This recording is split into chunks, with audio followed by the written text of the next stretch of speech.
Hola, este es el segundo video del seminario Ciudadanía, Instituciones y Ética para la especialización en nuevas infancias y juventudes de la Facultad de Humanidades y Ciencias de la Educación de la Universidad Nacional de La Plata.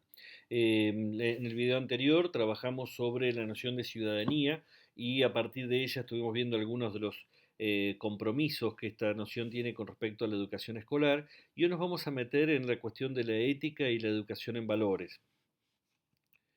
Para eso estuvimos trabajando en foros a lo largo de varios días en torno a cuatro textos, textos disparadores que nos hicieron pensar en lo que significa educar en valores. Un cuento de Bertolt Brecht, Tiburones y pececillos, un fragmento de un texto de Juana Manso de mediados del siglo XIX, un texto de Carlos Octavio Bunge de fines del siglo XIX, principios del XX, y un texto de Paulo Freire, escrito a finales del siglo XX. Hubo muchísima participación en los foros, muy interesante, muy rica. Yo no voy a dar la respuesta correcta a esa pregunta, sino en todo caso un aporte como para enriquecer la discusión y para hacerles también comentarios sobre mi propia lectura de esos materiales en relación con el tema que hoy nos convoca. Hace unos cuantos años en una librería de viejos me encontré con este libro de Everett Reimer, La escuela ha muerto, y dentro de ese texto que me generaba ya mucha preocupación porque me estaba formando como maestro y me resultaba raro el título, encontré ese fragmento de Bertolt Brecht que habla de la escuela con una gran ironía, con sarcasmo, porque lo que plantea el texto es básicamente un relato sarcástico en el cual él alude a la relación entre tiburones y pececillos en el fondo del mar. ¿Cómo es la relación entre ellos en el fondo del mar? Y es muy fácil. El pez gordo se come al pez chico. Los tiburones se morfan a los pececillos.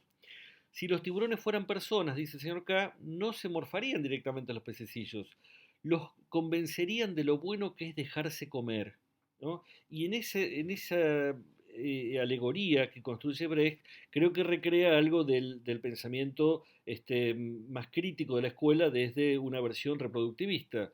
Lo que plantea Brecht es que la sociedad es una sociedad injusta, desigual, donde hay clases sociales, como nos recuerda Constanza en el foro, y esas clases sociales tienen una relación de desigualdad. El trabajo de la escuela es dar continuidad y perpetuidad y legitimidad a esa relación desigual entre clases. Y entonces, en ese relato, a mí me llama la atención también la relación que le da Brecht, la importancia que le da a algunos temas que a mí me preocupan profesionalmente, la enseñanza de la historia y la geografía, pero también la educación moral del pececillo, ¿no? A ese pececillo hay que enseñarle a ser obediente, hay que enseñarle a ser delator de aquel otro que no cumple las reglas, hay que enseñarle a creer en los tiburones, que siempre tiene que ser ingenuo frente a lo que le diga. Y entonces uno podría pensar que una manera de entender la educación en valores es como una educación para la adaptación al orden social tal como está. A diferencia de lo que plantea Viviana de la escuela como un espacio de transformación, no creo que el cuento de Brecht aluda a ello, ¿no? Alude más bien a que la escuela tiene como función legitimar, perpetuar y que no cambie esa relación entre los de arriba y los de abajo. Creo también que es un cuento muy provocador, muy movilizante, y tenemos que entender que algo de lo que ocurre en la escuela está reflejado en el cuento.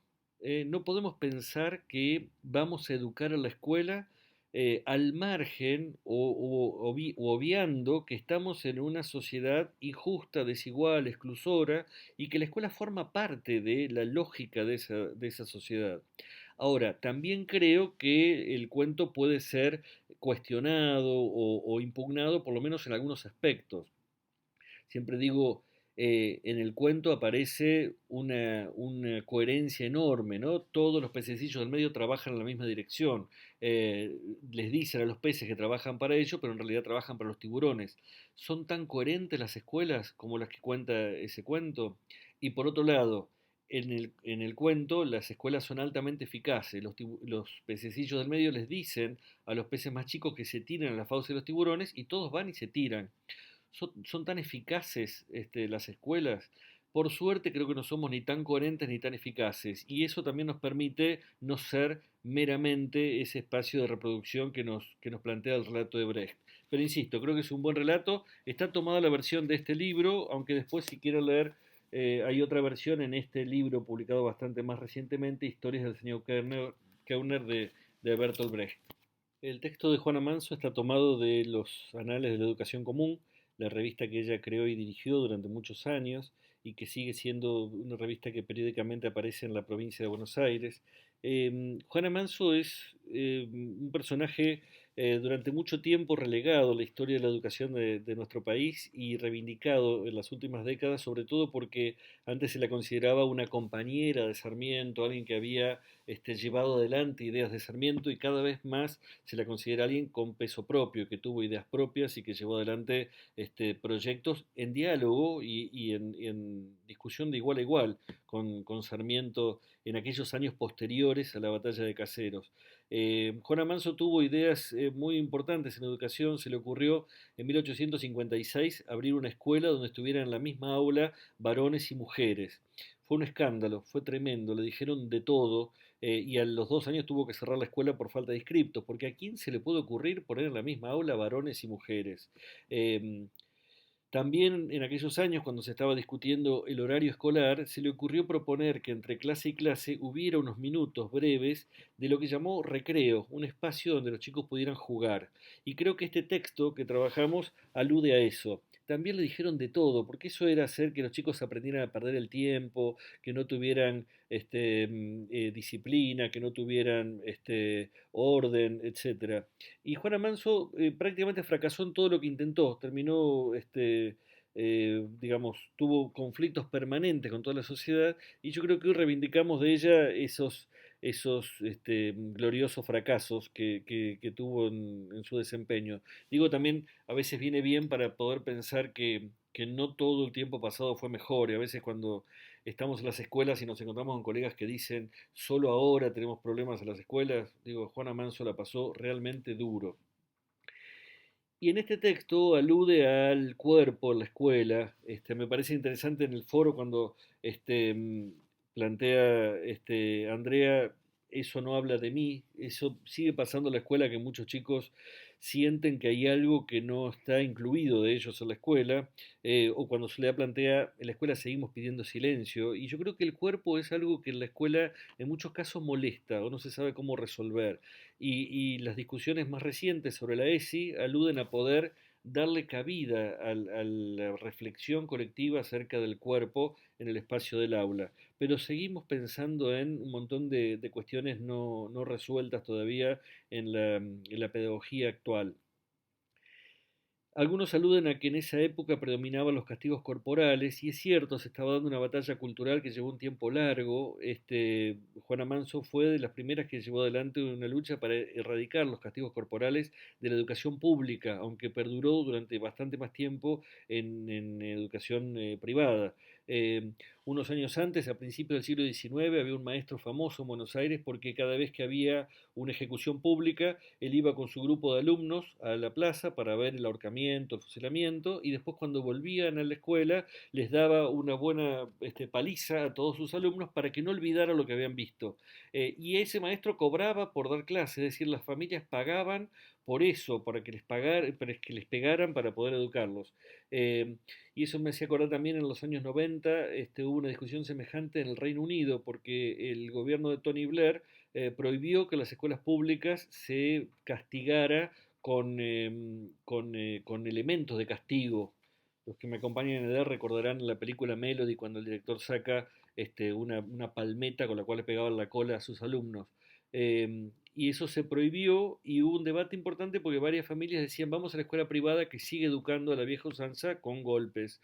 Y eso todavía estaba vigente hace 20 años en el Reino Unido. No estoy hablando de una sociedad, entre comillas, atrasada, incivilizada. ¿No? Hay una tradición muy fuerte de ese castigo que en la escuela pública se erradicó en Argentina, en buena medida gracias al aporte de pensadores como Juana Manso.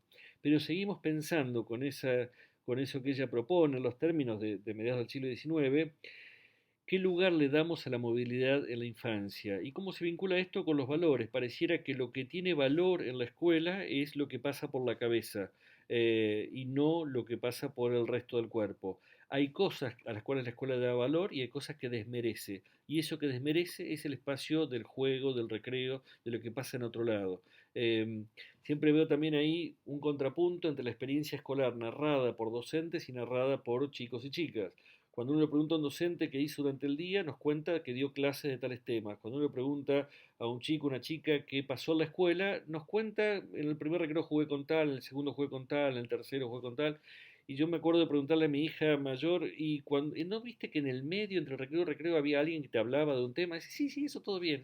Pero lo importante era lo otro que pasaba, que es el vínculo, el encuentro, y que sigue siendo, a veces desde la propuesta formativa de la escuela, algo marginal, visto desde los adultos. Y creo que es interesante pensarlo en esta cuestión de los valores, para poder ver, bueno, qué significa que desde la propuesta curricular eso sea marginal. Y tiene también que un peso específico en este contexto de cuarentena, donde es cierto que algunas cuestiones de lo habitual desde la docencia se pudieron mantener, que es la enseñanza a través de medios como este o a través de materiales escritos, pero creo que lo que básicamente chicos y chicas han sentido es la carencia del compañero, de la compañera al lado, de la vida grupal, que es para ellos el corazón de la experiencia escolar. En ese hábito de disfrutar de las cosas viejas, me topé hace algunos años con este librito de Carlos Octavio Bunge, que se llama La educación contemporánea. Y efectivamente fue editado en 1903, la tercera edición. En realidad es un texto que él escribió a fines del siglo XIX. Y dentro de ese texto se expresan las ideas de Bunge sobre educación. Bunge es un representante de lo que se llama el darwinismo social.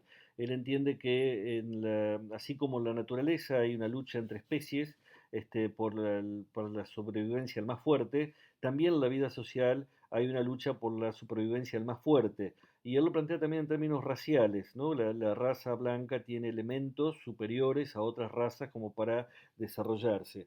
Pero particularmente en este fragmento que estuvimos discutiendo, él plantea que la escuela debe educar al hombre fuerte y que el hombre fuerte es el hombre solo. Eh, a nosotros ahora nos resulta realmente incómodo el texto, molesto, esa idea de hombre tiene toda la carga de género que uno pueda otorgarle, nos resulta incómodo porque nos resulta bastante ajeno, lejano, si se quiere también contrario a lo que nos preocupa en las escuelas, pero creo que sin embargo perdura en muchas de las representaciones de la crianza doméstica y también de la escuela. Liliana aporta ahí algunas frases interesantes que circulan en el ámbito escolar: no seas buchón, hacete hombre, que se arregle solito. Son frases que expresan también esa idea de Bunge, ¿no? Educar en valores es educarlo para que se aguante, que sea capaz de aguantarse las cosas duras y poder enfrentarlo en soledad, como se lleva adelante la vida. El texto también me hace acordar, disculpen una referencia generacional, pero soy de la generación que todavía iba a la colimba. A mí me tocó estar a la colimba en la época de la guerra de Malvinas, aunque no fui al frente. Y no solo recuerdo la colimba como una época que estaba pensada para que los varones nos hiciéramos hombres, sino también todo lo que implicaba a lo largo de la infancia y la adolescencia. Es decir, desde muy temprana edad, cuando uno decía no tengo ganas de comer verdura, decían ya vas a hacerte hombre cuando vayas a la colimba, ya le vas a decir al sargento que no te gusta el brócoli, ya le vas a decir al sargento, no como la amenaza estaba presente porque había que pasar por ese ritual de masculinidad que era el servicio militar obligatorio. Y entonces uno puede ver también esto que plantea Andrea en el foro de una educación en valores centrada en fortalecer el yo y no en poder pensar otros aspectos de la personalidad y en poder entender también cuestiones afectivas, emocionales, y donde también ser vulnerable es ser débil y es ser descartable. ¿Cuánto de eso pervive en la sociedad actual y cuánto de eso sigue siendo una demanda al sistema educativo? Quizás algo de esto también se vio en la reacción ante la cuarentena y la pandemia, ¿no? Bueno, hay que sostener la escuela y que no se note que estamos atravesando una situación crítica, ¿no? Seguimos adelante como si aquí no pasara nada. En algunas instituciones creo que esa fue la línea y creo que hay algo de aquellas ideas de Bunge que sigue presente en ese pensamiento. El fragmento de Freire que leímos es un fragmento tomado de este libro, Cartas a quien pretende enseñar, uno de los últimos libros que él publicó, en portugués se llama Maestra sí, tía no, que es aludiendo a la figura del docente. A mí es uno de los textos que me resultan más interesantes de Freire porque, eh, como muchos educadores, había ido leyendo a Freire, al primer Freire, Pedagogía del Oprimido, la educación como prácticas de la libertad, y en aquellos textos él era un optimista pedagógico, él estaba convencido de que la educación iba a cambiar el mundo, pero también era bastante pesimista con respecto a la escuela, entendía que de la escuela no se podía esperar mucho, que ya estaba muy cargada de significaciones y prácticas que no se podían modificar, en la línea de lo que planteábamos antes sobre el texto de Reimer, ¿no? Eh, Hacia el final de su vida, ya habían pasado casi 30 años de pedagogía del oprimido, él morigera bastante la expectativa sobre la educación, él empieza a plantear, bueno, la educación no va a cambiar el mundo, va a cambiar a las personas que van a cambiar el mundo, y hay otras luchas que se dan por otros lados, ¿no? A nivel político, económico, sindical. Eh, pero al mismo tiempo empieza a recuperar el valor de la escuela. Y en esa recuperación de la escuela retoma una escena que él vivió siendo docente en la década del 50. Y a mí de esa escena, primero, lo que primero me llama la atención es lo que plantean varios y varias de ustedes en el foro, es que él no juzga a la madre. Podría haber sido una reacción frecuente en algunos colegas. Mira qué bruta, mira qué bestia esta madre, ata a su hijo a un poste en el fondo de la casa, no se le ocurre otra manera, ¿no? Qué representación de la brutalidad, de la ignorancia que implica eso. Y también me ha pasado llevar a discutir ese texto sin decir de quién era el texto y encontrarme con colegas que dicen, la persona que escribe eso es autoritaria porque habla de castigo y no cuestiona la palabra castigo. Y sin embargo, creo que Freire toma de su interlocutora la palabra castigo, que es la palabra que es compatible para ambos, y le dice, ¿por qué no cambia usted un poco su modo de castigar? Me parece que ahí está estableciendo un puente, una empatía, como plantea María Jesús, que permita dialogar en ese diálogo, que es un diálogo probablemente intercultural, en el sentido de que la experiencia de vida de esa madre seguramente ha sido muy diferente de la que tenía ya Freire como abogado devenido en docente. Eh, y creo también que es muy interesante los argumentos que despliega después. Dice, no le digo que deje de castigarlo, porque Pedrito necesita que usted le diga que está insatisfecha con algunas de las cosas que hace. Y por otro lado, la sociedad necesita que usted le diga algo a Pedrito. Cuando él pone en juego la sociedad, me parece que está poniendo en juego un actor importante a la hora de pensar ese vínculo entre madre e hijo, porque aparece, uno dice, bueno, ese vínculo que estaba tan viciado, tan cargado en esta relación madre-hijo, está mediado ahora por la escuela y por la sociedad. Y entonces ya hay cuatro actores que intervienen en ese diálogo y el maestro le dice, la sociedad espera que usted le diga algo a Pedrito para que él llegue a ser mejor persona. Y quizás no es atándole un árbol donde usted le va a poder comunicar esto. Lo importante es que primero le diga que usted lo ama, que usted lo quiere, ¿no? A mí me parece que es brillante esa intervención, ¿no? Esta mamá angustiada se acerca a preguntar porque ama a Pedrito y el maestro no pierde de vista eso. No es una madre que odia a Pedrito. Si odiara a Pedrito, la ataría al árbol, no le preguntaría al maestro qué hacer con eso. Porque ama a Pedrito, se siente mal atándolo a un árbol en el fondo de la casa. Y por eso también se acerca buscando orientación para ver qué hace. Y por eso también puede después dar testimonio en el grupo de otras familias diciendo, tendríamos que cambiar un poco los modos de castigar. Creo que también ahí hay una cuestión vinculada a los valores, en principio en esa relación entre dos mundos culturales tan distintos como esa madre y el maestro, y también en el tipo de comunicación que ese maestro propone. Los valores tienen que ver con la ligación en ese ámbito doméstico, en ese ámbito familiar, pero también tiene que ver con la ligación de cada uno con la sociedad y no tratando de recrear la sociedad tal como es, como quizás plantea el texto de Brecht, sino también pensando cómo puedo yo aportar algo a la sociedad y cómo logramos que Pedrito pueda sacar lo mejor de sí mismo para sumarse a la vida social. Creo que ahí hay elementos muy valiosos que nos deja la enseñanza de Paulo Freire para pensar la educación en valores. Insisto en que no leí todo el foro porque grabo este video cuando todavía está abierto y siguen llegando aportes, pero me parece que hubo aportes riquísimos y mis propias reflexiones no son ninguna respuesta final, ni intentan serlo, sino simplemente algo que agrego para seguir pensando. Pero querría partir de ellos para poder desarrollar algunas cuestiones vinculadas con la ética, con la educación en valores y pensar sistemáticamente sobre esas preguntas que aparecieron en muchos de los aportes que cada uno y cada uno de ustedes hicieron en el foro.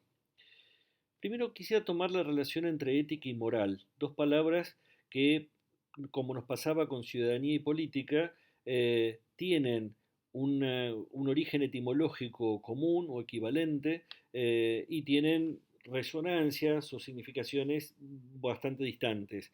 Por un lado, ética viene de ethos, que en griego quiere decir costumbre o carácter, y moral viene de mos, en plural mores, que en latín significa costumbre. Es decir, que etimológicamente tienen un valor semejante, pero se han ido diferenciando con el tiempo y además nos resuenan de modo distinto, ¿no? Si esto fuera un seminario que se llamara moral, no se notaría a nadie. En cambio, ética tiene cierta connotación más elegante, ¿no? Y cuando en muchas discusiones alguien dice, esta es una cuestión ética, queda como bien, elegante y podemos dar por cerrada la discusión.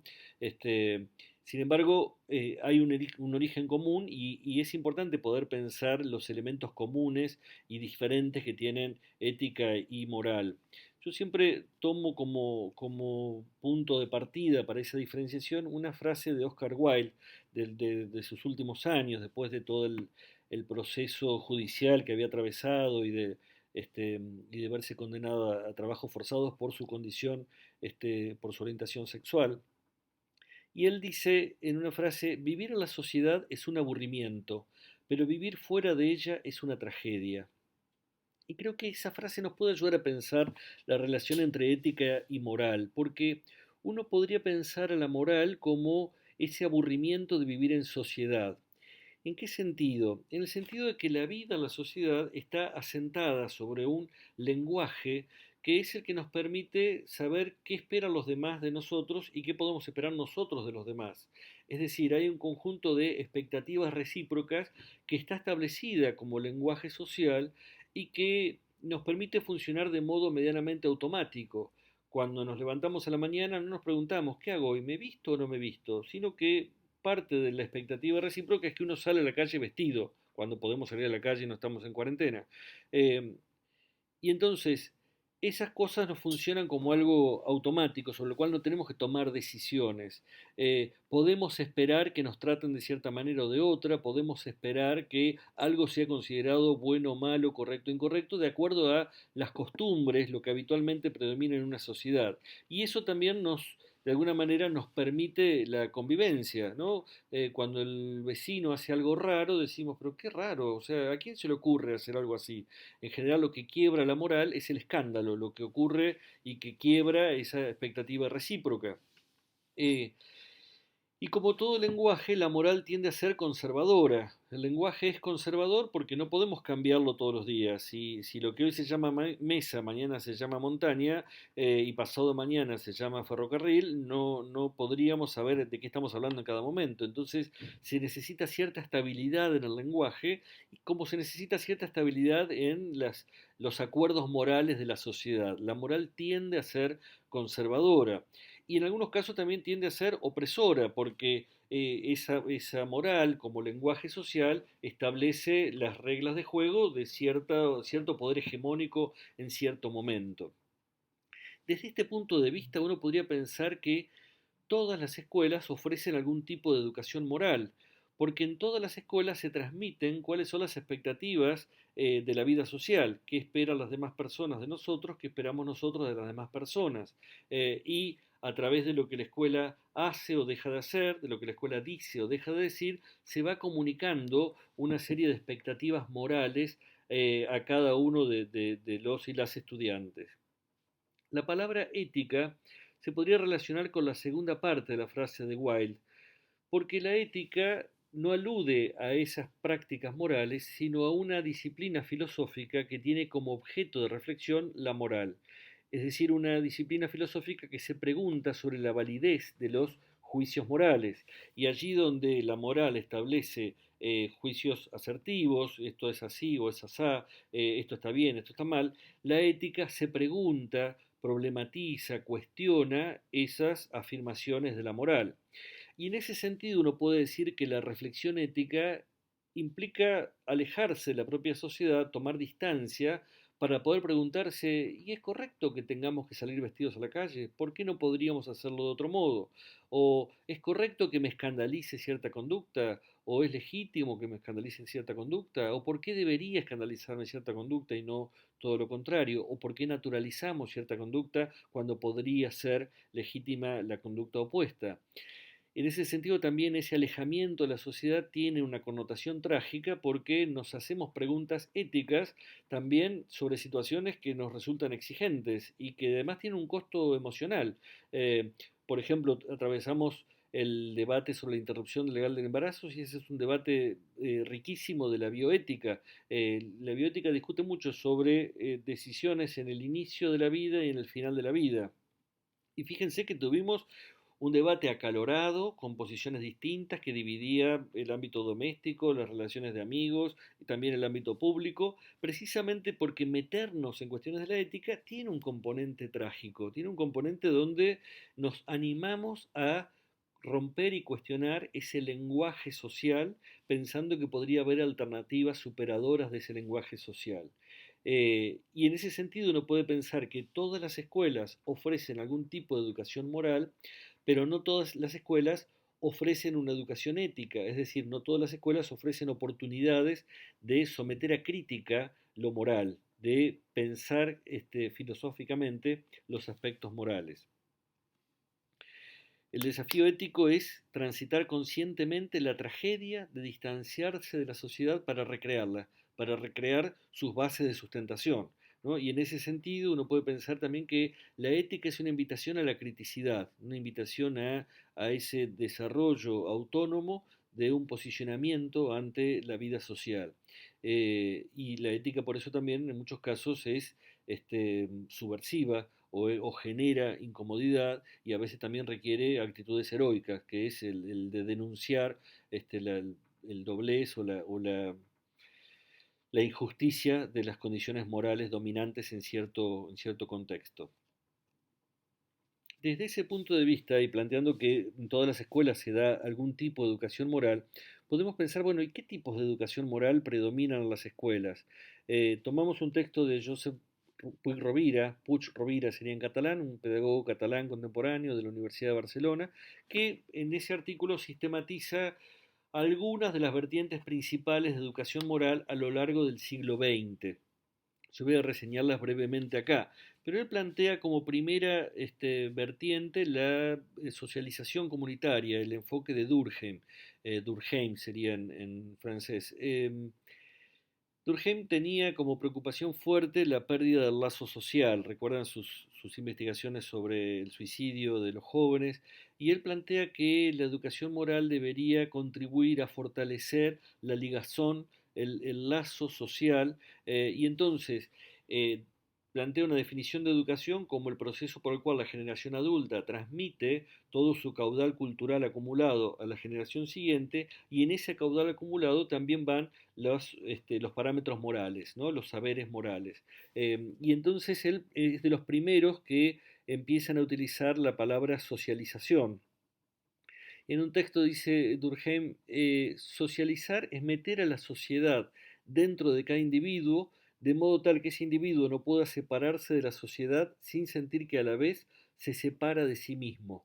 Es decir, meter a la sociedad dentro de cada persona, de modo tal que esa misma persona no pueda sentir que le resulta posible diferenciarse de la sociedad en que vive. Eso es socializar, un proceso de inducción fuerte, definitivo. Yo siempre lo relaciono como contrapartida con la experiencia del exiliado, el exiliado que se ve expulsado del país, recuerdo textos de Hellman, por ejemplo, y que siente ese quiebre interno de decir, yo no estoy donde debería estar, yo no soy quien soy hasta no volver a estar en la sociedad donde viví toda mi vida. Entonces, uno podría pensar que esa experiencia dolorosa del exiliado es fruto del éxito de una educación moral como socialización, como inducción a la sociedad. En esa educación moral, la sociedad adulta sabe cómo es bueno vivir la vida y lo comunica a la generación siguiente a través de los procesos educativos.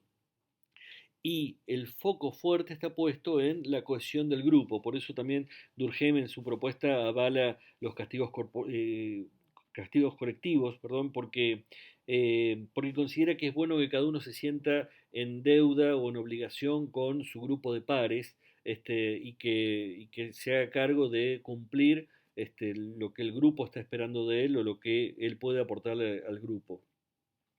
Este tipo de enfoque moral, de educación moral, predominó en la primera mitad del siglo XX en países de Occidente, ¿no? Tuvo éxito en Francia. También creo que tiñó mucho de la educación inglesa, esa educación, quizás recuerden alguno que haya visto la película Harry Potter, cuando dividen a cada ingresante al colegio en 4 houses. Eso es típico de la educación inglesa, que hay casas que compiten entre sí todo el tiempo. Y recuerdo, creo que en la primera película, Harry, Hermione y Ron se mandan alguna macana y la profesora dice, bueno, les vamos a sacar puntos a sus casas, ¿no? A la casa a la que pertenecen. Y Hermione dice, no, hagan lo que quieran con nosotros, pero no le saquen puntos a nuestra casa. Eso es el éxito de la propuesta de Durkheim, que es la relación de obligación de cada sujeto con el colectivo de pares que está integrado, ¿no? Y eso era también el foco fuerte en la primera mitad del siglo XX, cuando se establecía una educación obligatoria, homogeneizadora, con la misma forma de vestirse, todos iguales, todos formando parte de un mismo grupo al cual le deben cooperación, ¿no? En la segunda mitad del siglo XX, sobre todo el periodo que empieza después de la Segunda Guerra Mundial, hay crisis culturales fuertes que se dan en el ámbito occidental sobre todo, y que apuntan al cuestionamiento de la moral única de la sociedad por parte del colectivo de mujeres. Pensemos en el feminismo de Susan Sontag o Simone de Beauvoir, de los afroamericanos en Estados Unidos, que cuestionan también la moral de los blancos, de los movimientos indigenistas en América Latina. Y hay un surgimiento de nuevos modos de tratar a la niñez en los años 50, en la pedagogía, en la pediatría, en la psicología del desarrollo infantil, y de los jóvenes en los años 60, esos niños que en gran cantidad habían nacido en el baby boom a fines de los 40, son niños de los 50 y jóvenes de los 60 que golpean las puertas de las universidades y no hay condiciones para entrar, y entonces se rebelan ante la universidad y adoptan también modos de vida de ruptura con la generación anterior. En ese contexto aparece otra vertiente de educación moral, que es la que llamamos de clarificación de valores. Y van a ver en la reseña de Puy Rovira la referencia a un texto de Ratz, Harmin y Simon, autores norteamericanos, que plantean: la escuela no debe dar ninguna educación moral, sino en todo caso ayudar a que cada uno clarifique sus propios valores. Lo que le preocupaba a Durkheim era la cohesión de la sociedad. Lo que le preocupa a esta vertiente es el derecho de cada sujeto a pensar por sí mismo y a tener su propia escala de valores. Y entonces lo que plantean estos autores es: si por algo debe abogar la escuela, es por la coherencia entre lo que uno dice y lo que hace, o entre lo que piensa y lo que dice, pero tiene que permitir que cada uno escoja su propia escala de valores. Esta vertiente tiene menos peso en la educación argentina en ese momento, aunque empieza a verse como un coletazo, un remedio de esa vertiente de educación moral en los años posteriores a la dictadura cívico-militar, donde uno ve que los textos escolares que antes hablaban de cómo debe ser una familia, cómo debe ser un varón, cómo debe ser una niña, y que planteaban un montón de mensajes morales, empiezan a tomar distancia y preguntan: ¿y vos qué pensás? Charlarlo con tu compañero de banco, y empiezan a tener una actitud más de cada uno puede tener una posición diferente sobre esto. Ahí se nota mucho en los textos escolares ese cambio, pero que también se está dando en las aulas en ese momento. Y uno puede ver, creo yo, en el contrapunto entre estas dos vertientes, una pregunta, que eso es la que vamos a trabajar después, que tiene que ver con cuál es el espacio de legitimidad de la escuela, sobre qué cuestiones la escuela debe tomar posición y sobre cuáles no, sobre qué cuestiones es legítimo que la escuela tome posición y sobre cuáles no. Durkheim diría sobre todo o casi todo, y la clarificación de valores diría sobre nada o casi nada. Durkheim diría tiene que haber una cohesión de la sociedad basada en que todos creamos en los mismos valores. Y la clarificación de valores dice tiene que haber posibilidad de que cada uno elija su propio estilo de vida, su propio proyecto, su propia escala, sus propias orientaciones para la vida. En paralelo a este contrapunto podemos encontrar también otras vertientes a las que me voy a referir brevemente. Una es el desarrollo del juicio moral. Ahí podemos encontrar el aporte de John Dewey, Jean Piaget y Lawrence Kohlberg, pensadores que, sobre todo en el caso de Piaget y Kohlberg, trabajan en la psicología y desde la psicología después llegan a propuestas pedagógicas, pero que hacen un recorte del problema a la cuestión del juicio moral, es decir, la cognición, el razonamiento, de por qué actúo como actúo. Y plantea esta vertiente que los juicios morales no son todos iguales, sino que hay diferentes calidades de juicio moral. No es lo mismo decir actúo como actúo porque se me da la gana que decir actúo como actúo porque es mi deber, porque otras personas tienen derecho a que yo actúe así, porque es lo que nos conviene a todos, porque es lo que me conviene a mí. Cada una de estas respuestas tiene una ponderación diferente y entonces Piaget, por ejemplo, habla de una moral heterónoma o una moral autónoma como dos grandes tipos de razonamiento moral, y Kohlberg plantea una serie de estadios, ¿no? Tres niveles de razonamiento moral: preconvencional, convencional y posconvencional, y cada uno de ellos dividido en dos estadios de razonamiento moral, pensando que el desarrollo intelectual de un sujeto también lo lleva a un desarrollo de los modos de establecer juicios de valoración sobre cuestiones morales, y que el trabajo de la escuela debe ser fomentar el pasaje de juicios heterónomos a juicios cada vez más autónomos. Del otro lado, podemos encontrar otras vertientes que ponen el foco no en el juicio, no los aspectos cognitivos, sino los aspectos no cognitivos de la educación moral. Y entonces Pueyrredón reseña, por ejemplo, el pensamiento de Peters, que recupera la tradición aristotélica y que en alguna medida también se puede relacionar con la educación del carácter que menciona Carlos Octavio Bunge en su texto, y es lo que él llama la formación de hábitos. Dice Peters, bueno, es cierto que un sujeto va a desarrollar su autonomía cognitiva con los años y que un chico de 5 años no es autónomo todavía.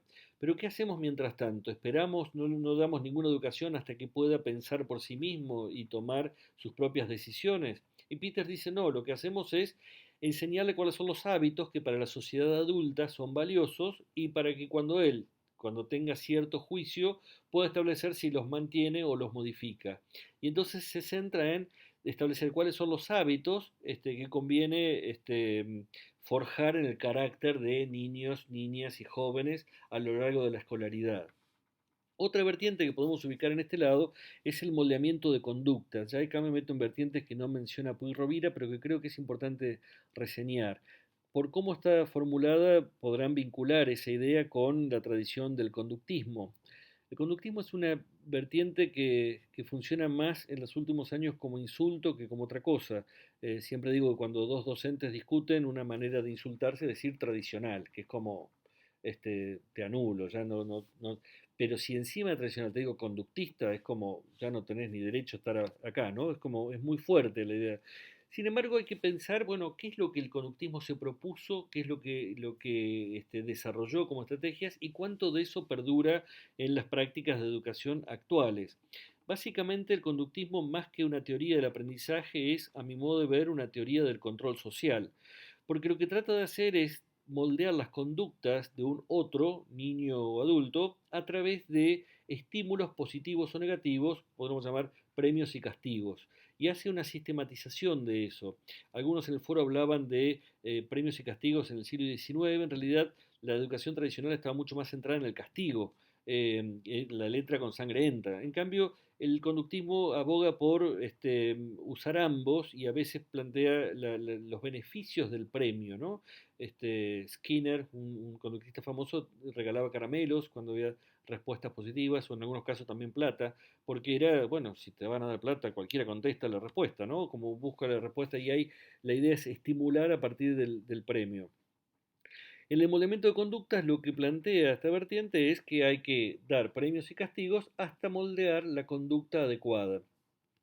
Toma en particular el pensamiento de Bandura, que plantea la teoría del aprendizaje social, donde él agrega que no solo es un neoconductista y que no solo se trata de premiar y castigar cada conducta individual, sino de hacerlo en términos colectivos. Y entonces él aboga por lo que llama el refuerzo vicario.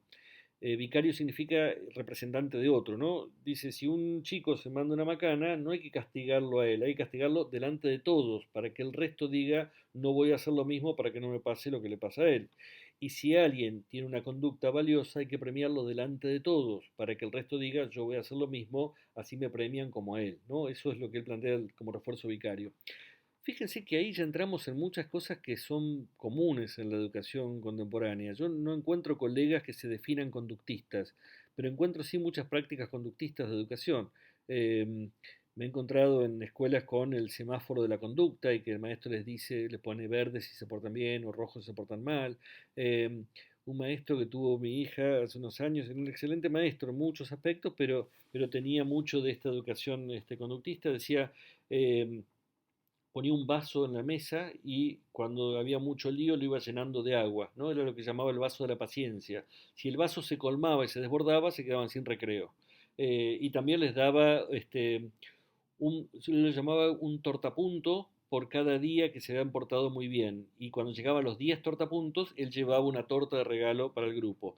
Todo eso son prácticas conductistas, son elementos de conducta. ¿Eh? Y la tercera vertiente que podemos mencionar es la educación sentimental.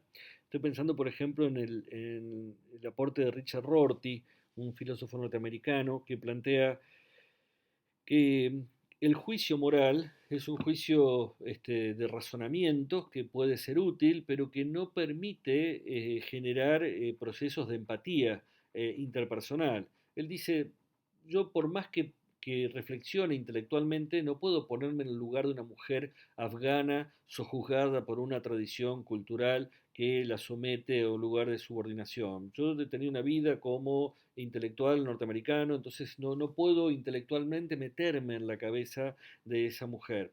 Pero sí, dice él, es posible a través de relatos que construyan empatía. Entonces él plantea, no hubiera sido posible la libertad de los esclavos en Estados Unidos si no hubiera existido antes una novela como La cabaña del tío Tom, que generó empatía emocional y muchos lectores blancos dijeron, pobre lo que le pasa al tío Tom, habría que liberar a los esclavos.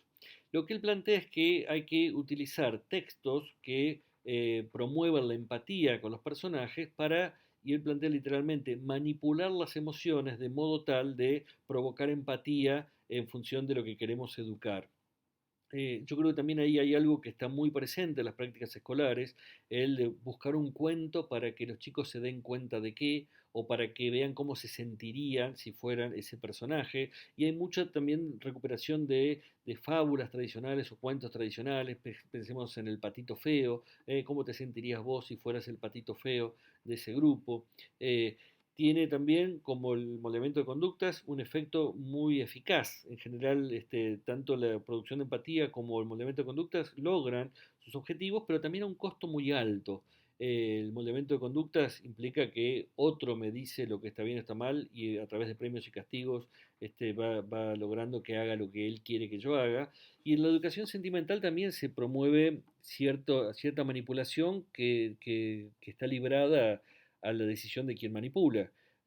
Uno puede decir, bueno, vamos a leer relatos de las víctimas de la Shoah, del Holocausto, para poder pensar lo que ellos vivieron, o también uno puede decir, vamos a hacer un relato de un pobre soldado nazi perseguido por los judíos por algo que hizo cuando era joven y cuando él ya es adulto tiene que mantenerse escondido porque lo persiguen. Digamos, uno puede construir relatos de ese tipo manipulando emociones en diferentes direcciones. Y yo creo que eso es lo que es bastante cuestionable en este caso. Ahí tenemos un contrapunto en ese eje horizontal entre los aspectos cognitivos y los aspectos no cognitivos de la personalidad moral.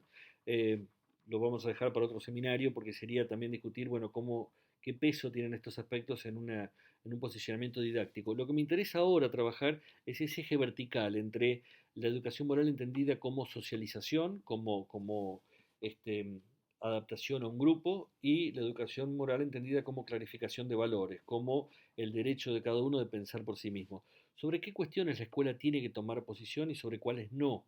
Sobre qué cuestiones tenemos que construir creencias compartidas y sobre cuáles no. Y eso es lo que querría abordar como problema. Tomo acá un texto mío donde van a ver desarrollado esto y algunas de las citas que siguen, pero ahí retomo, aunque sea brevemente, que para poder pensar sobre qué cuestiones podemos tomar posición y sobre cuáles no, hay que hacer una reflexión un poquito más centrada en la historia de la ética y en qué ha significado la ética, porque no siempre la ética se ha ocupado de los mismos temas o de las mismas cosas.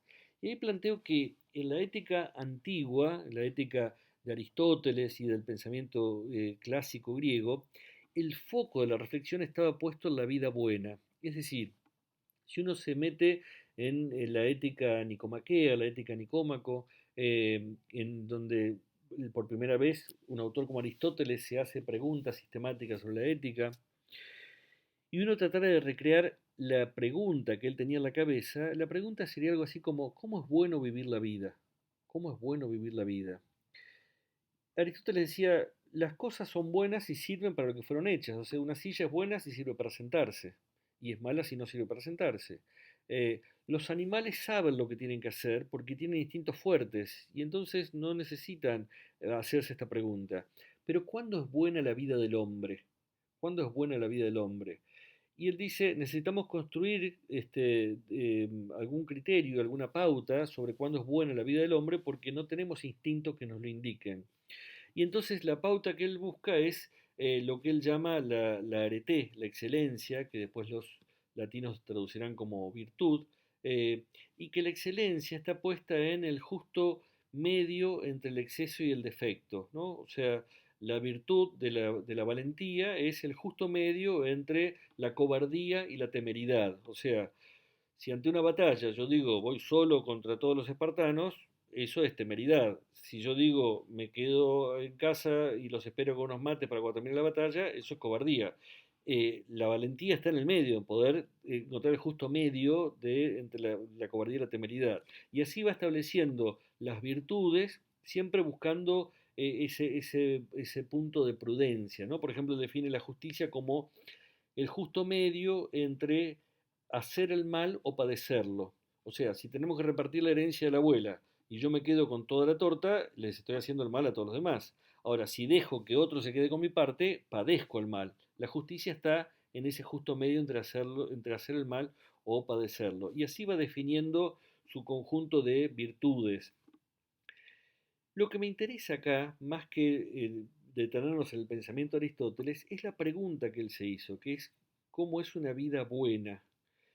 Porque cuando Aristóteles ya está terminando su vida y Atenas cae bajo las garras del Imperio Alejandrino, esa pregunta aparece en el foco de la reflexión de nuevas corrientes filosóficas, las corrientes helenísticas, que toman a la ética como núcleo central de sus preocupaciones y que se plantean la misma pregunta a Aristóteles, pero se dan otras respuestas para eh, los, los jóvenes de las familias tradicionales de Atenas se reúnen en el jardín de Epicuro, y Epicuro dice, la vida buena es la vida del placer. ¿Eh? La vida buena es poder lograr el placer, porque para eso estamos vivos. Eh, pero dice Epicuro, si yo me doy una gran comilona y después tengo 3 días de resaca y de dolor de estómago, eso es un placer que me lleva al dolor. El desafío es poder encontrar un tipo de placeres que me permita perdurar en el placer y no llegar al dolor.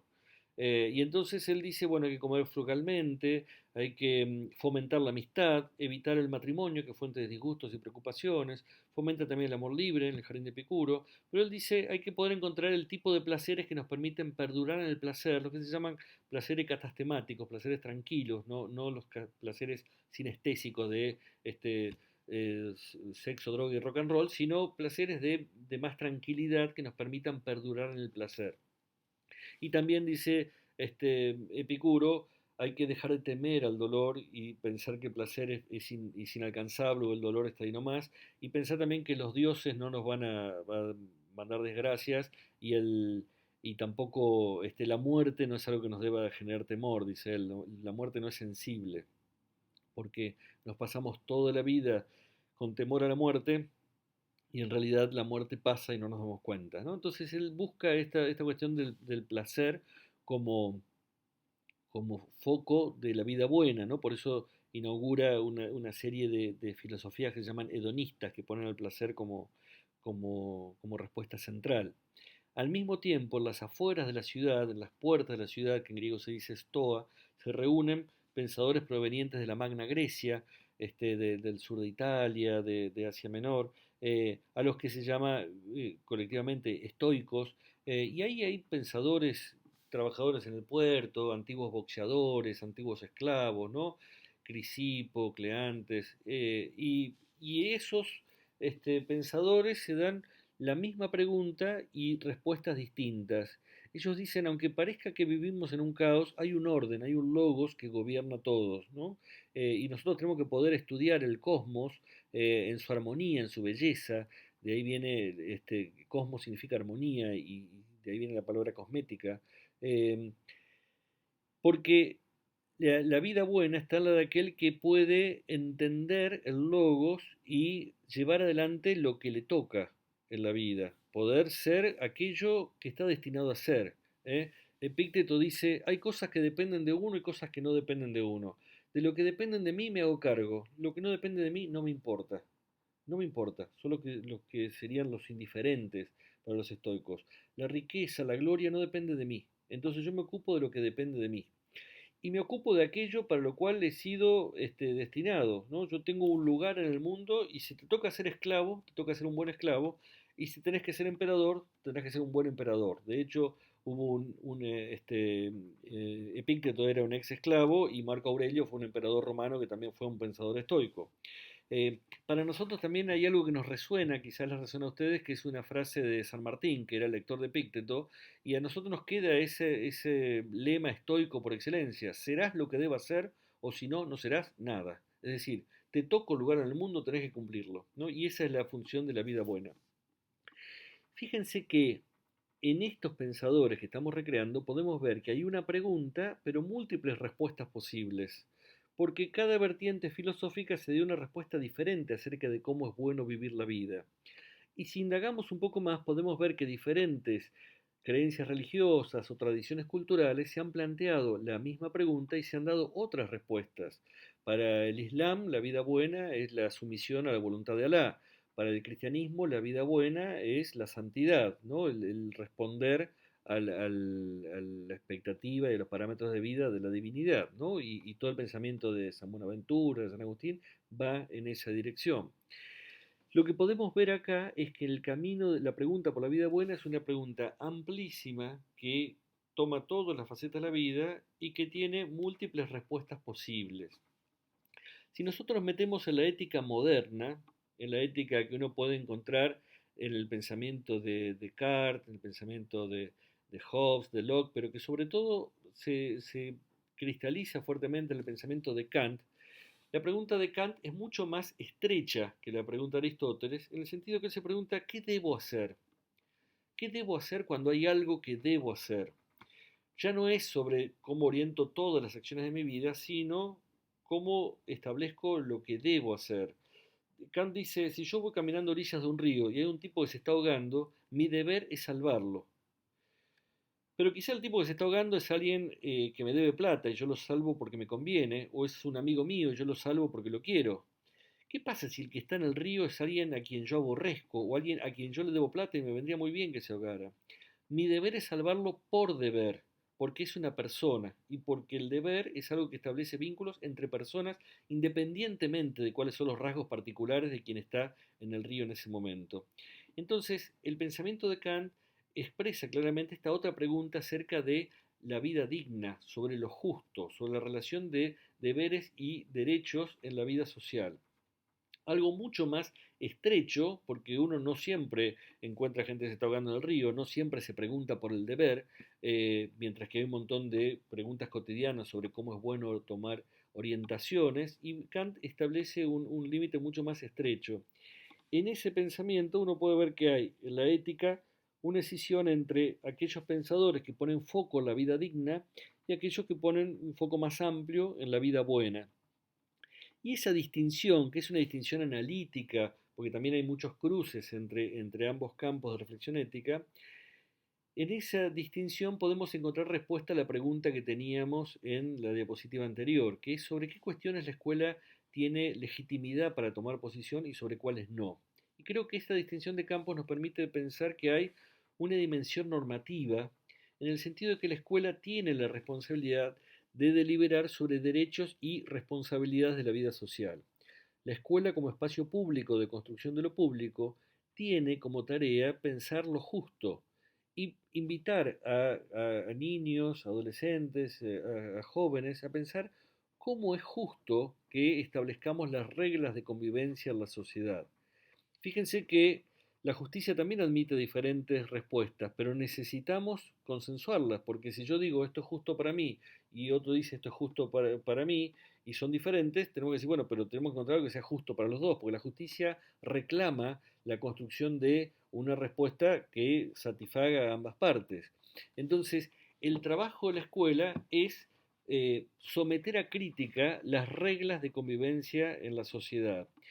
Cuando hablo de dimensión normativa no me refiero a enseñar las normas, me refiero a invitar a pensar las normas. A veces también me encuentro con estudiantes que dicen, bueno, es las normas. Digo, no, no, es invitar a pensar la norma. Recuerdo lo que decíamos en el video anterior, la frase de Rousseau, libre es aquel que ha discutido la regla y que se somete a la propia participación o la discusión de la regla justa. Entonces, en esa línea es que uno construye su pertenencia como ciudadano en la sociedad discutiendo la regla justa, discutiendo cuáles son los derechos y responsabilidades de la vida social y recreando los fundamentos de aquellas normas que nos rigen, como son la Constitución Nacional, los derechos humanos o las leyes que vamos discutiendo cada vez. Entonces, es parte de la responsabilidad de la escuela poder recrear las bases de la vida social a través de la discusión de la dimensión normativa. Del otro lado, está lo que podemos llamar dimensión valorativa, donde la escuela no tiene legitimidad para decir cómo es bueno vivir la vida, para decir cómo debe ser un varón, cómo debe ser una mujer, cómo debe ser una familia. Y en este punto hay tradiciones escolares que deben ser replegadas en el sentido de que no tenemos legitimidad para decirle a cada uno cómo debe orientar su camino de búsqueda de la felicidad. Este es el punto en el cual podemos hablar de diversidad cultural y de elecciones de vida, en la cual la escuela en una sociedad pluralista no tiene legitimidad para establecer un camino único, una respuesta única. Podemos convivir si unos tienen una creencia y otros tienen otra creencia, si unos tienen un estilo de vida y otros tenemos otro estilo de vida, podemos convivir en la diversidad. A fines del siglo XIX se plantearon esta pregunta cuando discutían la ley 1420 y algunos planteaban, no, decían, no, tenemos que ser todos católicos. Y otros plantearon, no, podemos convivir si tenemos creencias religiosas diferentes, pero tenemos que tener una única moral. Y por eso la escuela asumió la tarea de enseñar un modo de ser varón, un modo de ser mujer, un modo de constituir una familia.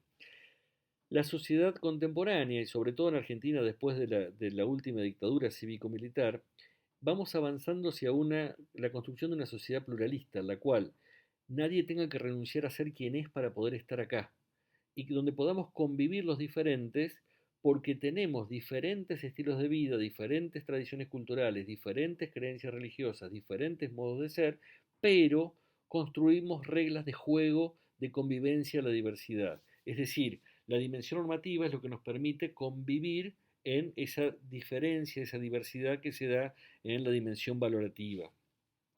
Y si esto sería también una invitación a que desde la escuela miremos el mundo y podemos deliberar sobre lo justo y podemos eh, pensar sobre la enorme diversidad de creencias y de valores que hay en el mundo. También hay una tercera dimensión que tiene que ver con la construcción del sí mismo, la construcción de identidades. Eh, la palabra identidad durante mucho tiempo se asociaba a algo estático, algo que estaba vinculado al nacimiento y de lo cual no se podía mover. Por eso verla en relación con la palabra construcción parece un poco contradictorio. ¿Cómo se construye la identidad o es algo que ya está? En muchos discursos cotidianos decimos tenemos que recuperar la identidad, hemos perdido la identidad, ¿no? Hay algo que estaba en el origen y que tenemos que volver a buscarlo. Eh, y eso tiene que ver con una concepción premoderna de identidad. Siempre recuerdo esa escena del Rey León, recuerdan que está Simba a la noche mirando el río y de golpe está el padre desde arriba y Simba se ha descarriado y entonces ¿qué le dice el padre? Recuerda quién eres. La identidad es algo que hay que recordar y a lo cual hay que volver. ¿Eh? La versión moderna de identidad es que uno no es desde el nacimiento, sino que uno es todo lo que hace a lo largo de su vida. Es decir, que nos hemos habilitado la posibilidad de que nuestras historias de vida vayan construyendo identidades diferentes. Y la posmodernidad enfatiza sobre todo que no solo somos lo que hacemos, sino que somos los relatos que nos damos acerca de lo que hemos hecho. Es decir, tenemos posibilidad de recrear nuestras identidades a partir de revisar cómo narramos eso que es nuestra construcción a lo largo de la vida. Cuando uno va al psicoanalista, el psicoanalista no cambia lo que pasó, lo que hace es intervenir sobre la narración que tenemos sobre aquello que pasó o dejó de pasar. Y también por eso nos permite operar y cambiar lo que está pasando o lo que va a pasar. Uno puede pensar entonces que en esa construcción de identidades hay dos elementos que en la escuela deberíamos promover. Por un lado, que en diálogo con la dimensión normativa, cada sujeto construye respeto por sí mismo. Es decir, discutiendo qué es lo justo, discutiendo los derechos y las responsabilidades de la vida social, que cada uno pueda pensar, yo no soy ni más ni menos que nadie, soy igual que cualquier otro y tengo los mismos derechos y precisamente por eso tengo respeto por mí mismo, y exijo respeto por mí como persona, como alguien que tiene igualdad de condiciones ante el resto. Y por otro lado, la estima de sí. La estima de sí surge no del reconocimiento de la igualdad, sino del reconocimiento de la diferencia. Estimamos algo por lo que tiene de peculiar, de distinto, ¿no?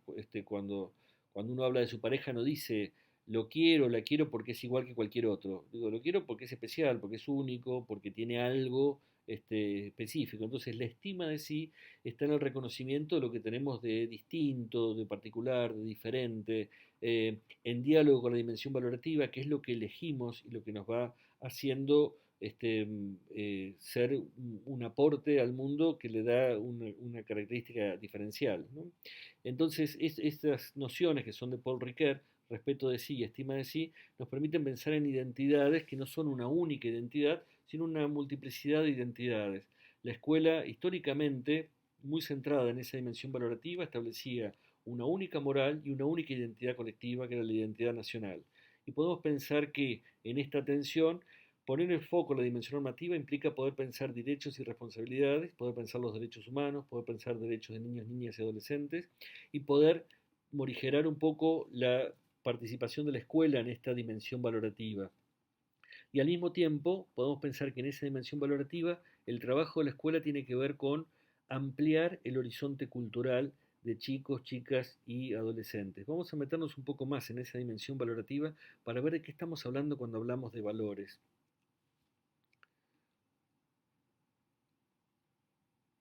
Volviendo un poco a la historia de la reflexión ética, no vamos a encontrar que Aristóteles o Platón hablen de valores.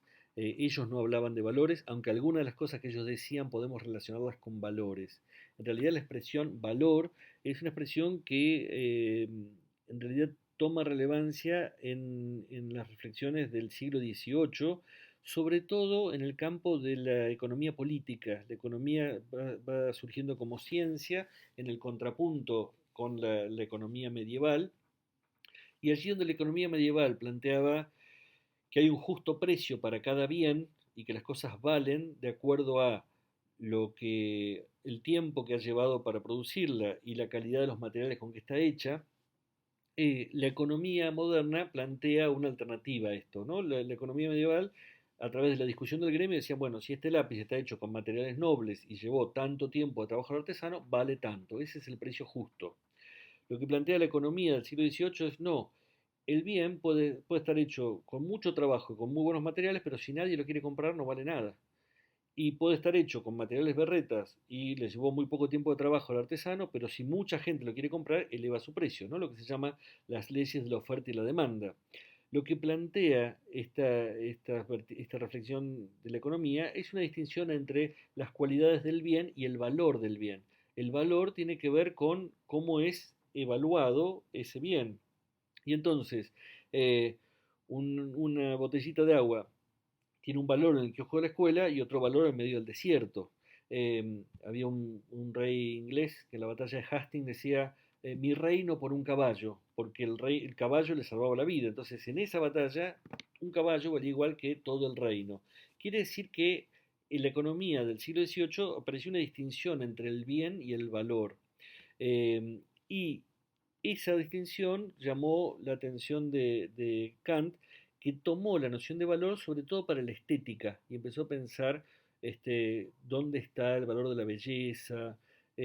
Recién en el siglo XIX empieza a relacionarse valores con ética en el pensamiento de Lotze, un pensador alemán, y sobre todo el que trae más este, mm, al, al, al foco de la discusión, la cuestión de los valores, es Nietzsche en su libro Genealogía de la Moral, donde él dice, nos hemos educado en los valores del rebaño, nos han hecho creer que estos son los valores de la sociedad humana, pero eso es, en su discusión con la tradición judeocristiana, esos son los valores de la obediencia, del ser bonito.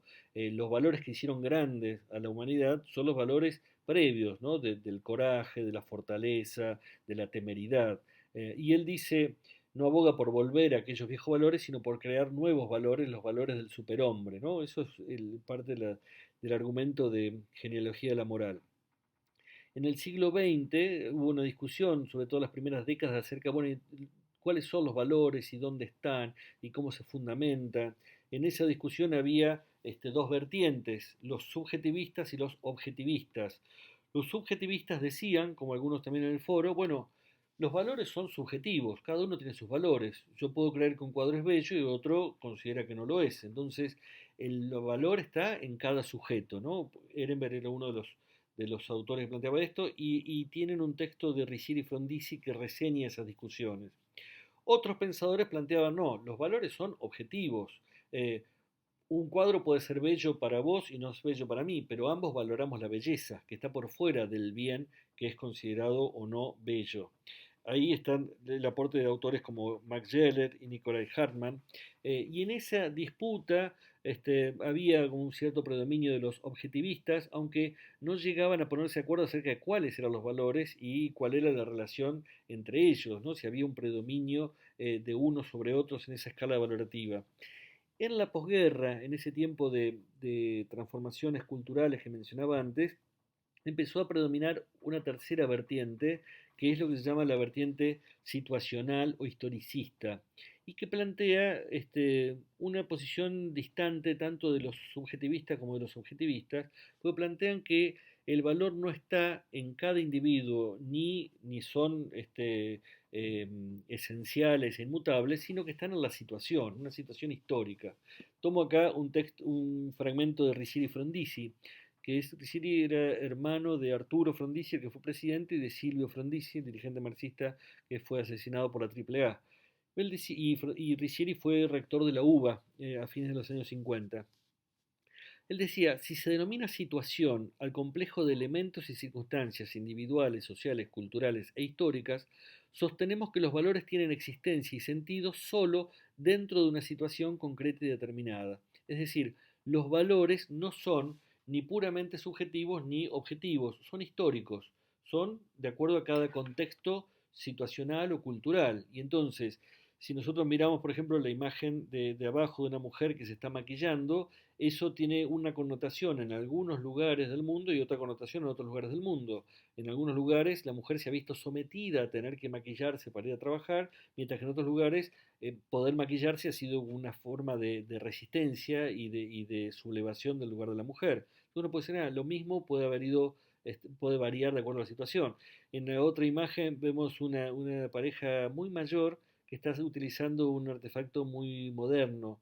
Y uno podría pensar, claro, qué diferencia, ¿no? Entre sacarse una foto hace 100 años, o hace 80 años, hace 50 años, cuando yo era chico en mi caso, y sacarse una foto ahora. Son modos distintos de valorar la foto, porque cuando yo era chico la foto había que producirla, había que sentarse, estábamos un rato largo y cuando estaba todo listo sacamos la foto. En general ahora con estos artefactos sacamos 20, 30, 40, después vemos si nos quedamos con alguno o no, y quién sabe dónde quedan flotando en la nube. Cada foto antigua tiene una valoración distinta por el tipo de producción que tenías, ¿no?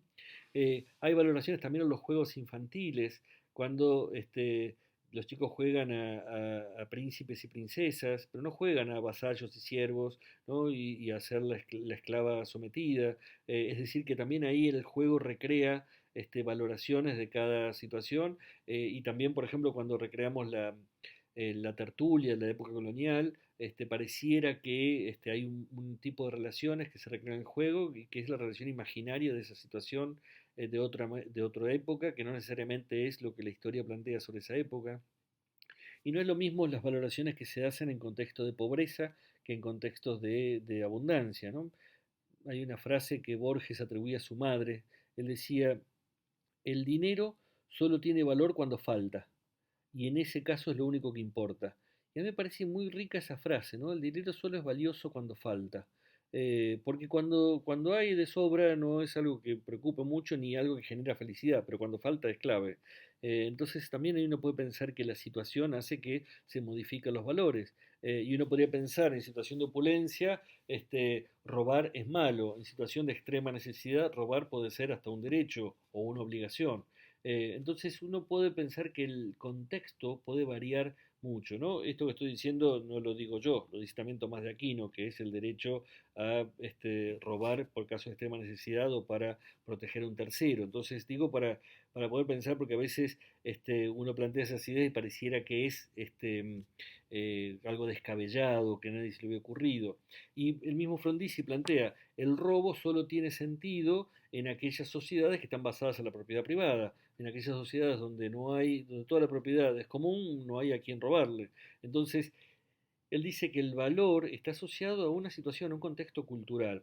Vamos a meternos un poco más en la caracterización de qué son los valores para poder entender esto. Y tomo para definirlo una expresión de Paul Ricoeur.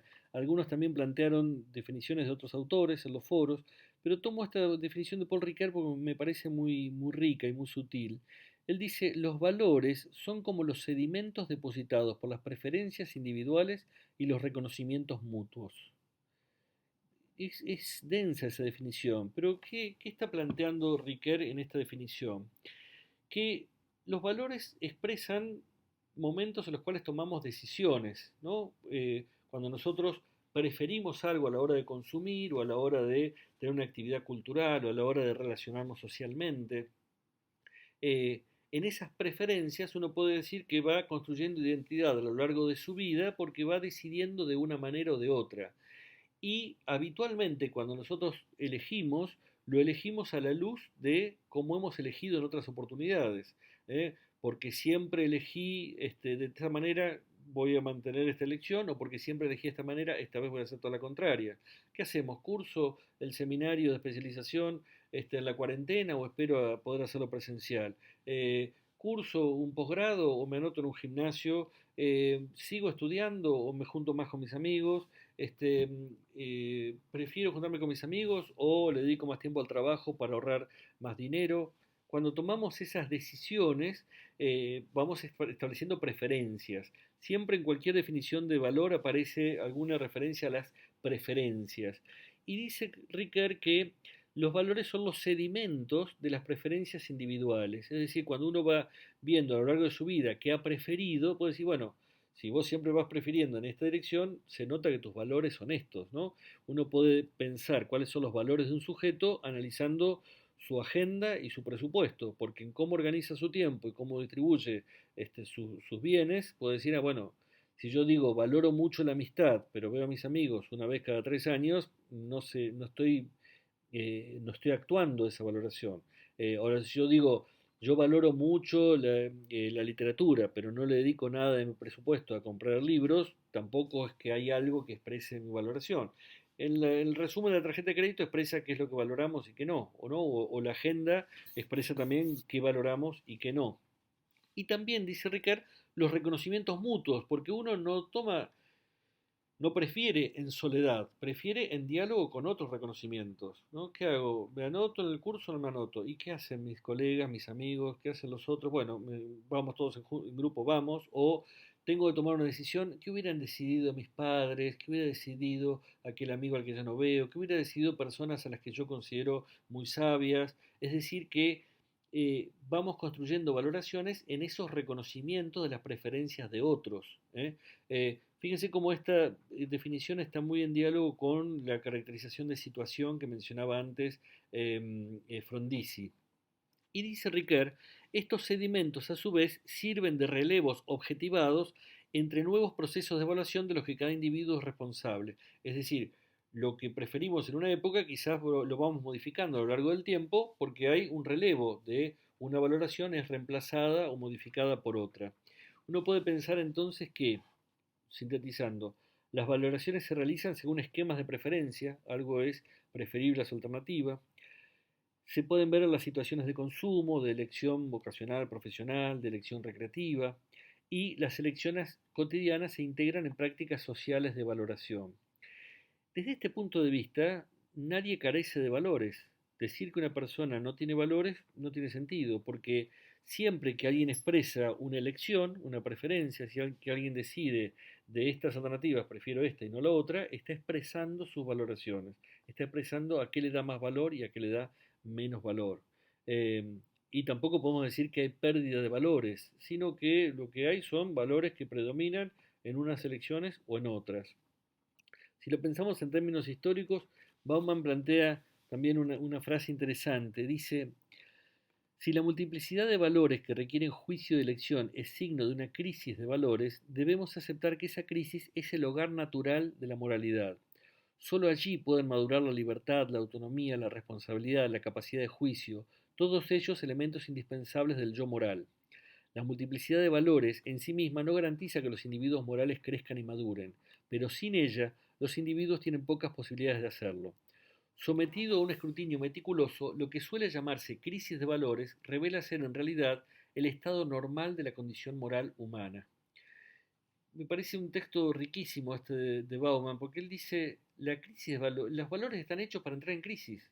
Es decir, los valores están hechos para que veamos cotidianamente nuestras decisiones, nuestras elecciones, si funcionan o no funcionan, si volvemos a elegirlos o no volvemos a elegirlos. Y precisamente por eso es porque los valores están en crisis, porque se enfrentan unos a otros mutuamente. Pensemos un ejemplo, en las últimas décadas, digamos, si nosotros pensamos por separado, nadie está en contra de la libertad, nadie está en contra de la seguridad, nadie está en contra de la salud. Pero en las últimas décadas venimos discutiendo cuánta libertad estamos dispuestos a resignar para tener mayor seguridad. ¿Cuánta seguridad estamos dispuestos a resignar para tener mayor libertad? Ese ha sido el contrapunto de muchas discusiones en las políticas de los últimos 20 años, entre las políticas de mano dura y mano blanda y todo eso. Y en contexto de cuarentena, un debate valorativo es cuánta libertad estamos dispuestos a resignar para tener mayor salud y cuánta salud estamos dispuestos a resignar para tener mayor libertad. Entonces uno puede ver ahí que los valores tienen sentido cuando están enfrentados y cuando nos obligan a elegir, a tomar posición, a decir prefiero esto a esto otro. Es decir, que ahí cobran sentido las valoraciones. También uno puede pensar que lo propio de los valores es entrar en conflicto, en confrontación entre esquemas de valoración diferentes o replanteo de la ubicación jerárquica de unos valores frente a otros, ¿no? Y que esa crisis de valores es una crisis de los reconocimientos mutuos, y del cambio acelerado de los esquemas de preferencia. Doy un ejemplo con respecto a esto. Hace unos años estaba trabajando con unas directoras de la localidad de Campana, en la provincia de Buenos Aires, Y algunas colegas decían, los chicos de ahora, se referían a adolescentes, no tienen valores porque son capaces de dejarse matar por la policía para robar un equipo de audio de un auto para poder comprar droga.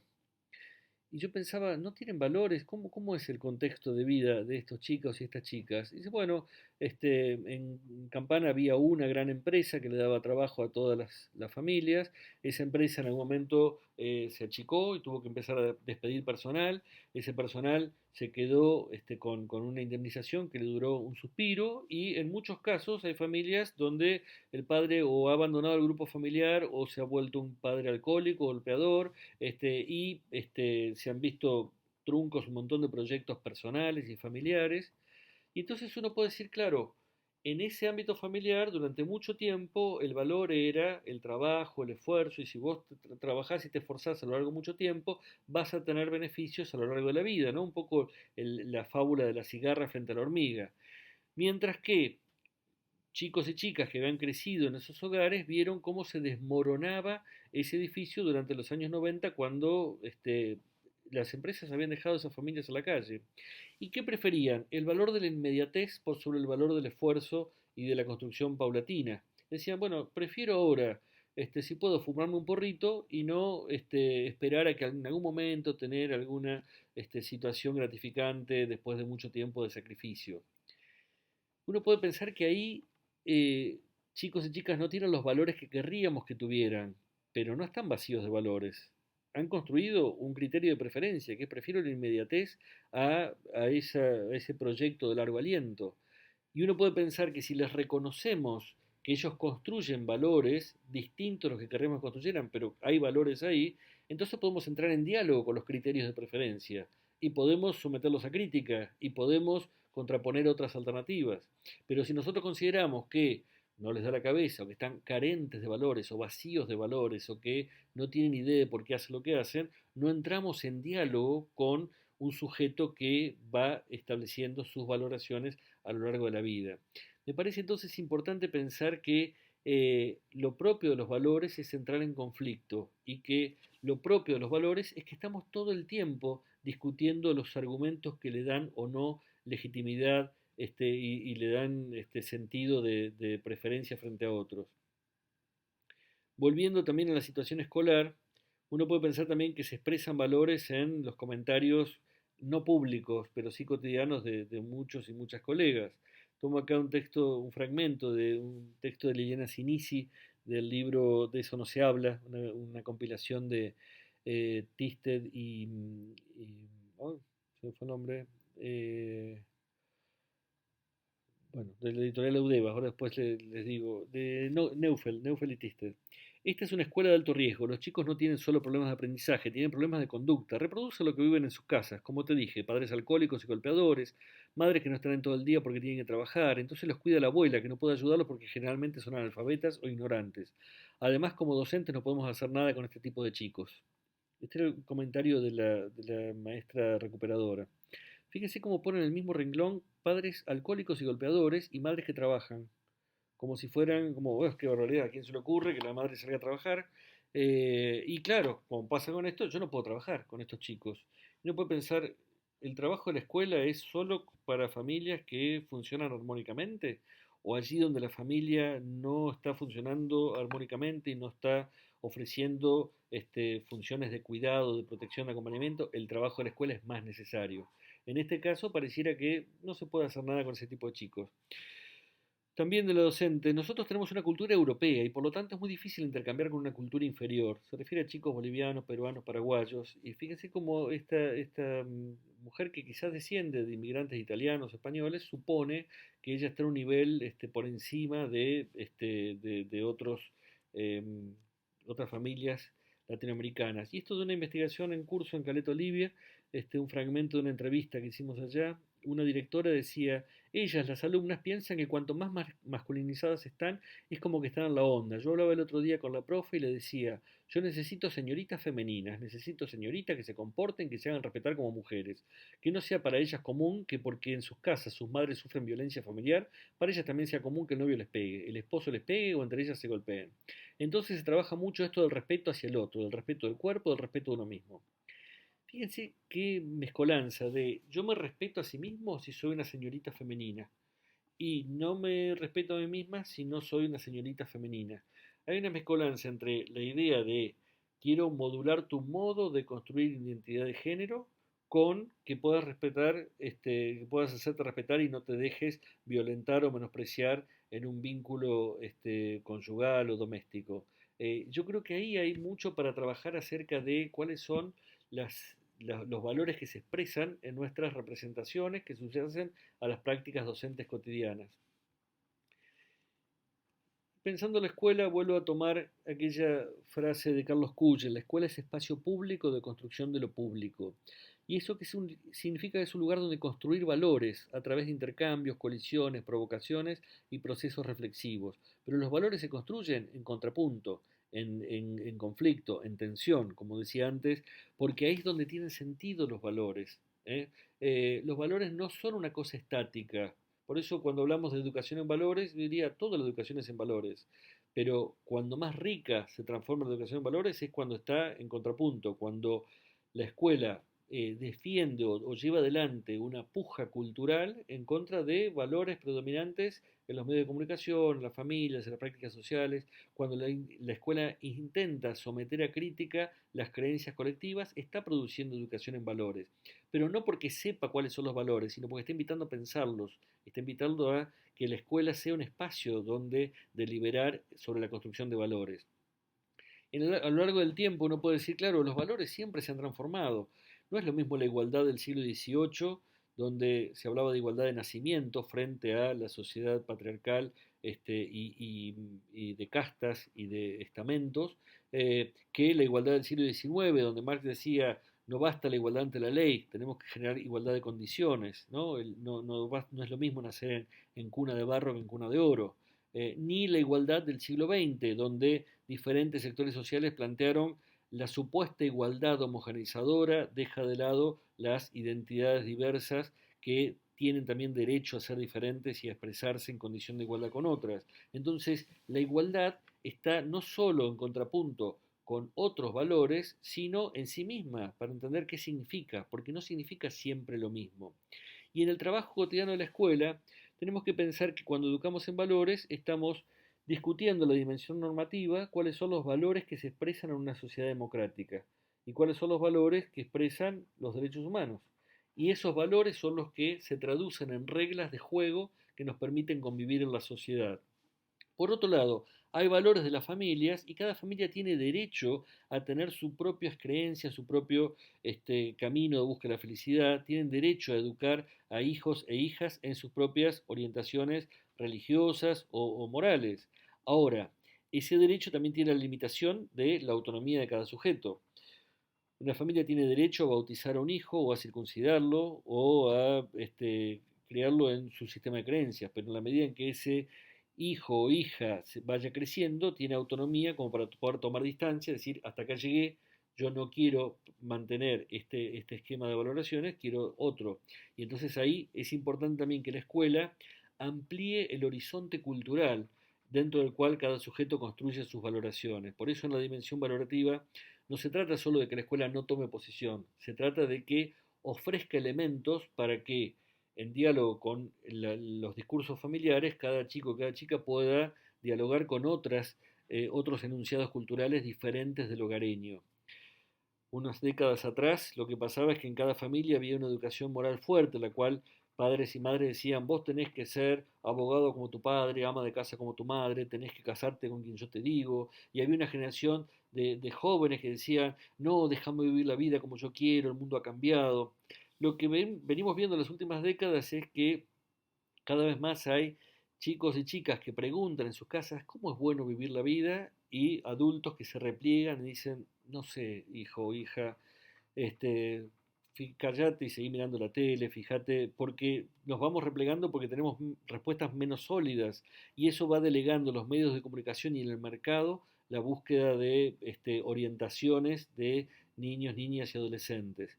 Digo en el mercado porque el mercado nos vende valores todo el tiempo. En general, siempre digo, cuando Cuando uno mira una propaganda de manteca o de queso crema, no nos hablan tanto de las propiedades del producto. Lo que nos muestran es una familia que desayuna feliz, y sonriente, y todos se sonríen y se pasa la manteca y flotan. Y uno dice, ¿qué manteca tengo que comprar? Porque en casa nos matamos en el desayuno, los chicos no se quieren levantar, nos peleamos por el baño, después no se quieren peinar. Entonces dice, ¿habrá alguna manteca que me permita tener un desayuno de esa manera?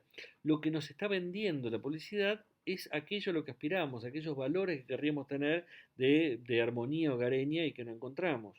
Lo mismo pasa cuando venden un auto o un perfume. Siempre me detengo en las propagandas de perfume porque uno no encuentra dónde está el producto que se vende, pero en general que muestran este, y cuerpos del estereotipo de lo masculino, lo femenino, y cuerpos ganadores, ¿no? Alguien que pasa, varón o mujer, y todos van siguiendo porque el desodorante que tiene o el perfume que tiene hace que todos caigan a sus pies. Entonces, lo que está vendiendo la publicidad son valores. En ese terreno es importante que si las familias se van replegando, y eso ocurre en muchos casos, la escuela no se ocupe de decir, no, los verdaderos valores son estos, ¿no? Ni contraponerse a la familia ni contraponerse a los medios. Simplemente enriquecerlos, abrirlos, mostrar otros y mostrar también que la literatura, el arte, el cine, la música producen valoraciones y entonces de lo que se trata de poder ampliar el horizonte cultural dentro del cual cada uno y cada una construirá su propio esquema de preferencias. Y hay también, creo yo, valores propios de la escuela como institución, que es necesario llevar adelante, que es, por ejemplo, la escuela valora el conocimiento como herramienta para comprender y transformar la realidad. La escuela valora la disciplina, no como disciplinamiento de alguien desde afuera que me dice lo que hay que hacer, pero sí la idea de que si yo me propongo algo, tengo que tener la disciplina como para poder hacer todo lo necesario para llegar hasta ahí. Y entonces, si quiero ser un gran deportista, entrenar todos los días, si quiero ser un artista, hacer mi arte todos los días, si quiero estudiar, dedicarle tiempo, porque eso es propio del valor de la escuela, ¿no? Del el poder decir, desarrollo de disciplina para llevar adelante mis proyectos.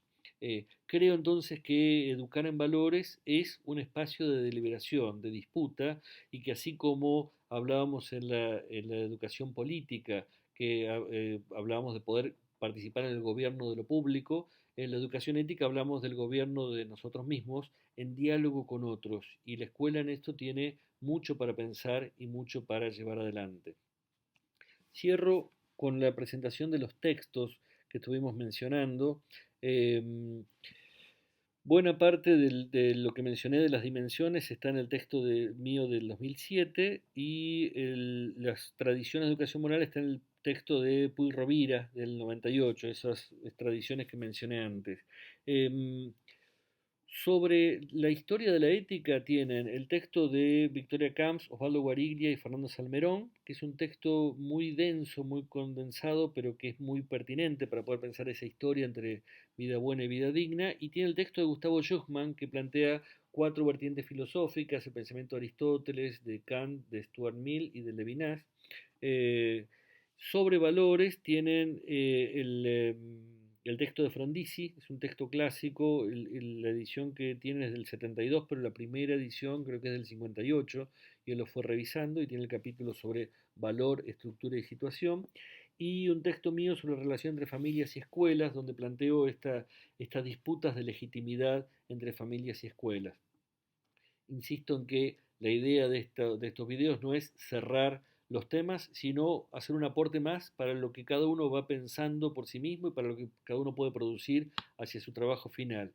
Y también, insisto, lo que planteaba al final del video anterior, no se trata de que lean todo y que lo lean todo rápido, elijan qué leer y en función de eso vayan haciendo sus propios planes de lectura, porque me parece que en este tramo, en el ejercicio profesional de cada uno se hace responsable de su formación académica y el video tenía la función de invitarlos a tomar decisiones de lectura.